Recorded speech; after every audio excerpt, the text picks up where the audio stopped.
it. Hey everyone, and welcome back to the channel.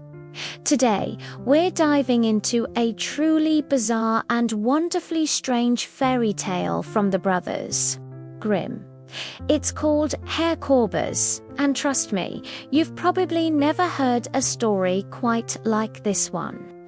So grab a cozy drink, settle in, and let's get started. Once upon a time, there was a cock and a hen who decided they wanted to take a journey together. Being a rather resourceful fellow, the cock built a beautiful little carriage. This wasn't just any carriage. It had 4 bright red wheels. And to pull it, he harnessed 4 tiny mice. The hen hopped in, the cock joined her, and off they went, driving away together in their magnificent little rig. It wasn't long before they came across a cat sitting by the side of the road. "Where are you two off to?" the cat asked, looking curious. The cock, puffing out his chest, replied, "We're going to the house of Herr Korbes." The cat's ears perked up. "Oh, do take me with you," she pleaded. The cock, feeling generous, said, "Most willingly. Just get up behind, so you don't fall off the front. And please, be very careful not to get my lovely red wheels dirty." Then, with a little crow, he called out, "And you little wheels, roll on. And you little mice, pipe out. We're on our way to the house of Herr Korbes." And so the cat hopped onto the back of the carriage, and the strange little procession continued on its way. They hadn't traveled much farther when they encountered a millstone lying by the road. The millstone, in a deep, gravelly voice that rumbled from its stony form, asked, "Where are you all going?" The cock, now the proud leader of this growing band of travelers, announced, "We are going to the house of Herr Korbes." The millstone rumbled again, "Take me with you." The cock, seeing no reason to refuse, replied, "Of course. Just find a spot and climb aboard." So, somehow, the heavy millstone managed to position itself in the tiny carriage alongside the others. The journey continued, and soon they met an egg, just wobbling along. "Where are you going?" The egg chirped in a fragile little voice. "To the house of Herr Korbes." They all called out. "Take me with you," said the egg. "With pleasure," replied the cock, and the egg was carefully placed in the carriage. Next, they came upon a duck waddling near a pond. "Where are you fine folks headed?" quacked the duck. "To the house of Herr Korbes." "Oh, how wonderful! Take me with you." The duck was welcomed aboard. Their little carriage was getting quite full, but their journey wasn't over. A little while later, they saw a pin, sharp and shiny, sticking out of a fence post. "Where are you going?" asked the pin in a tiny, sharp voice. "To the house of Herr Korbes." The pin replied, "Take me with you." So the pin was carefully picked up and placed in the carriage.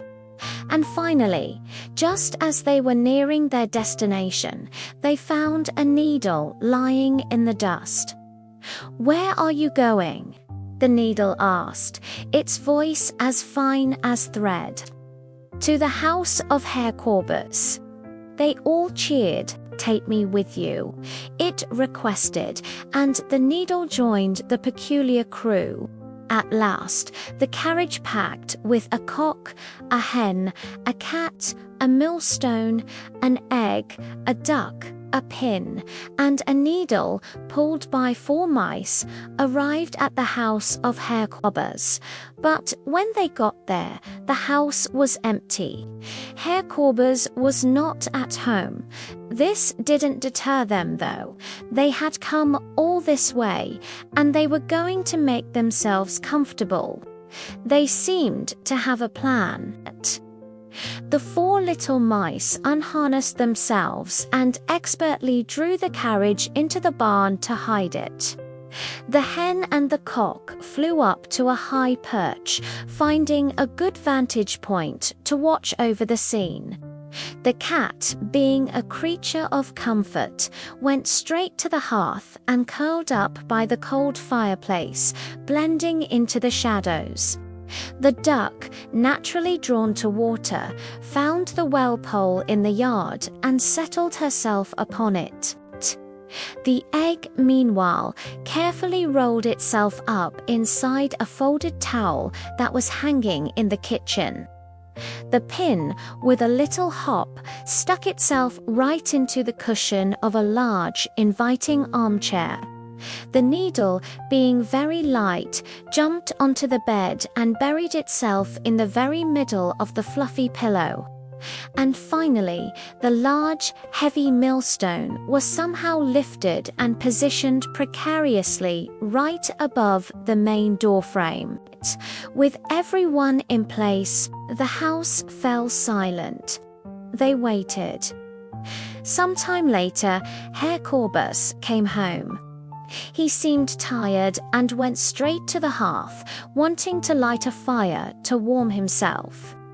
As he bent down to get the fire started, the cat, who had been waiting patiently, suddenly sprang into action. She scooped up a pailful of ashes from the cold fireplace and threw them right in Herr Korbes' face. Sputtering and blinded by the soot, he stumbled away from the hearth in a panic. He ran into the kitchen, desperate to wash the ashes from his eyes. As he leaned over the basin, the duck, who was perched on the well pole just outside the window, began to splash water furiously, drenching his face and clothes. Now soaking wet and still half blind, Herr Korbes grabbed for the towel he'd seen hanging nearby to dry himself off. But as he pulled at it, the egg that was hidden inside rolled out, hit him, and broke all over his face. The sticky yolk glued his eyes completely shut. He was now wet, covered in ash, and couldn't see a thing. Frustrated and confused, he wanted to sit down and catch his breath. He staggered towards the big, comfortable armchair he knew was in the room. But as he collapsed into the seat, the pin that was hidden in the cushion pricked him sharply.